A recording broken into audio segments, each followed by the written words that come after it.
நண்பர்களே வணக்கம். Man is never late அப்படின்னு சொல்லுவாங்க. எப்போ வேணாலும் மனுஷன் திருந்தலாங்க. இதுவரைக்கும் வாழ்ந்த வாழ்க்கை எப்படி வேணாலும் இருந்துட்டு போகட்டும், களங்கம் உள்ளதாகவே இருக்கட்டுமே, ஒழுக்க கேடாகவே இருக்கட்டுமே, மனுஷனுக்கு மனசில் ஒரு ஃப்ளாஷ், இனி நான் நல்லா இருக்கணும் அப்படின்னு நினச்சிட்டான் அப்படின்னு வச்சுக்கோங்களேன். A good beginning, a turning point, நல்ல துவக்கம். நல்ல துவக்கம் வாழ்க்கையில் வர்றதுக்கு எப்படிப்பட்ட மாற்றங்கள் வேணும் தெரியுமா? ஒரு மனுஷங்கிட்ட மனதிலே ஒரு திருப்பம், புத்தியில் விழிப்பு, உணர்விலே ஒரு மாற்றம். சுவாமி ஆசுதோஷானந்தா ராமகிருஷ்ண மடத்தைச் சேர்ந்தவர் சொல்லுகிறார்.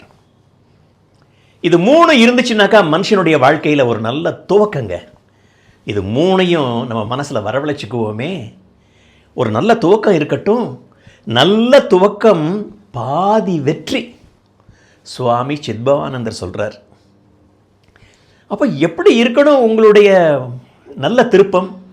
நல்ல திருப்பம் ஒரு good beginning, a good turning point in life. வாழ்க்கையில் ஒரு மாற்றம்.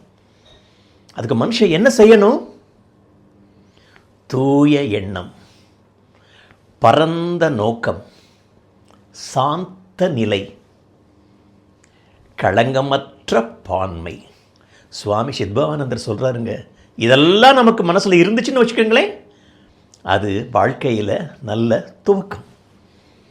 நம்ம மனசில் நல்ல எண்ணங்களை கொண்டு வரலாம். தூய எண்ணம், பரந்த மனப்பான்மை, ப்ராடு மைண்டட்னஸ், சாந்த நிலை, மனசை எப்போவுமே பேலன்ஸ்டாக வச்சுக்கிறது. அதுவே ஒரு யோகம். யோகா அப்படின்னு சொல்லுவாங்க அதை. சரி, களங்கமற்ற பான்மை, மனசில் கள்ளங்கபடம் இல்லாமல் இருப்பது. இதெல்லாம் இருந்துச்சு அப்படின்னாக்கா மனுஷனுக்கு வாழ்க்கையில் நல்ல துவக்கம் என்று நாம் சொல்லலாம். நம்ம வாழ்க்கையில் நல்ல துவக்கத்தை நாம் ஏற்படுத்தி கொள்வோம். வணக்கம் நண்பர்களே.